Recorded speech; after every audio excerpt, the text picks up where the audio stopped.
اسلام کس طرح کی خلافت چاہتا ہے؟ امیر المومنین خلیفۃ المسلمین حضرت عمر فاروق. سنا حکومت کس کو کہتے ہیں؟ حضرت عمر گزر رہے ہیں، فجر کی نماز کے بعد 2 گلیاں رہ گئی ہیں، آج پورا نہیں ہو سکا آپ کا دورہ، جو رات کو نقاب پہن کے 2 گلیاں رہ گئیں تو نقاب اوڑھ کے ہی فجر کے بعد نکل گئے.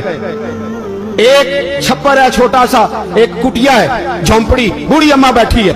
عمر فاروق گزرنے لگے، بوڑھی کو پریشان دیکھا، اماں جی اجازت ہو تو اندر آ جاؤں؟ بوڑھی کہنے لگی چل دوڑ جا، اپنا کام کر، کیوں اجازت دوں؟ تیری مہربانی اماں آنے دو. کیا دوڑ جا؟ تیری مہربانی اماں گزارش ہے، چلو آ جاؤ.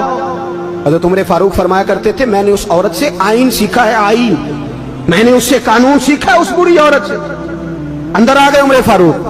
اماں کیا پریشانی ہے، کیا بات؟ اماں کہنے لگی خامد انتقال کر گیا، اولاد اللہ نے دی کوئی نہیں، میں غریب ہوں، 3 دن سے روٹی نہیں کھائی، 25 دینار کا قرضہ چڑھ گیا ہے، مجھے عمر فاروق سے بڑی شکایت ہے، اس نے میرا حال ہی نہیں پوچھا.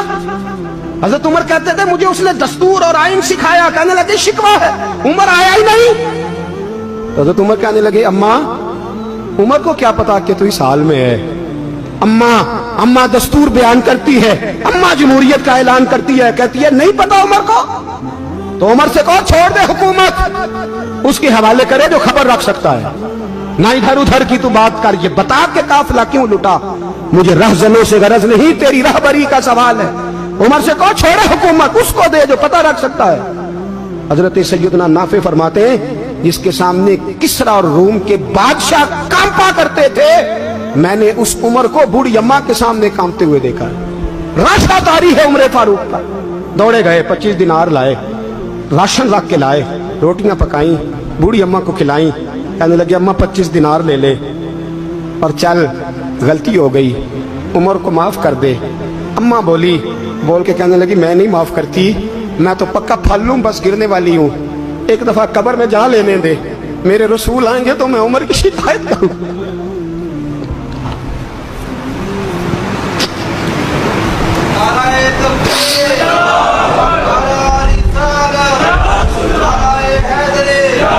فرمایا میں شکایت کروں گی محبوب پاک سے اور عرض کروں گی حضور اسے پوچھ.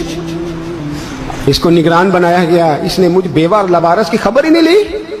یہ ہے آئین اسلام، یہ ہے دستور مصطفیٰ کریم صلی اللہ علیہ وسلم. یہاں کتنے غریب بھوکے سوتے ہیں، کتنوں کے بچے روز اغوا ہوتے ہیں، کتنی مصیبتیں. گورنمنٹ کہتی ہے کچھ بھی نہیں، کچھ بھی نہیں، کچھ بھی نہیں، افواہ ہے، افواہ ہے. افواہ ہے تو اس کا علاج کیوں نہیں ہوتا؟ آپ میدان میں سرے عام آ کے اس کا اعلان کیوں نہیں کرتے؟ جاگیے اور سنیے میری بات. حضرت سیدنا فاروق اعظم نے 25 دینار دیے، پھر اس اماں کو کھانا دیا. کوئی برادری نہیں اس اماں کی، کوئی ووٹ بینک نہیں، کوئی یہ اماں کسی بڑی برادری کی نہیں جس کا 2 لاکھ ووٹ ہو. امیر المومنین ہو کے عمر فاروق اماں کے قدموں میں بیٹھ گئے. کہنے لگے اماں عمر کمزور ہے، حضور کا سامنا نہیں کر سکتا، تیری مہربانی نبی پاک کے سامنے شکایت نہ کرنا. اماں کہنے لگی چل میں تیری خاطر معاف کر دیتی، جا تو مجھے کسی اچھی ماں کا بیٹا لگتا ہے، جا تیری خاطر. کہنے لگے چل پھر مجھے لکھ کے دے. کہنے لگی میں تو ان پڑھ ہوں، تو لکھ دے، میں دستخط کر دے. حضرت عمر نے لکھا. ایک بوڑھی اماں کو شکایت تھی خطاب کے بیٹے عمر سے، اور پھر وہ معاف ہو گئی. اماں کہتی ہے میں نے اللہ کی رضا کے لیے معاف، یہ دستخط کر دو. اماں کے آگے کیا تو حضرت علی آ گئے، حضرت عبداللہ ابن مسعود آ گئے. کہنے لگے عمر یہاں پھر رہے ہو، میں سارے مدینے میں ڈھونڈ رہا تھا. اماں اٹھ کے کھڑی ہو گئی، ہائے میں مر گئی، یہ عمر تھا، یہ میں نے کیا کیا؟ حضرت عمر کہنے لگے اماں نہ، اپنے وعدے پہ قائم رہ، تو نے جو کہا تھا اس پہ قائم رہ. ہمیں تو بتایا گیا تھا یہ والا نظام پاکستان میں آئے گا، یہ کہا تھا قائد اعظم نے، یہ رنگ ملے گا تمہیں. کہا ماں تو وعدے پہ قائم رہ، لکھ کے دے. لکھا، اماں نے سائن کیے. پھر حضرت علی سے کہنے لگے بطور گواہ آپ بھی سائن کر دو.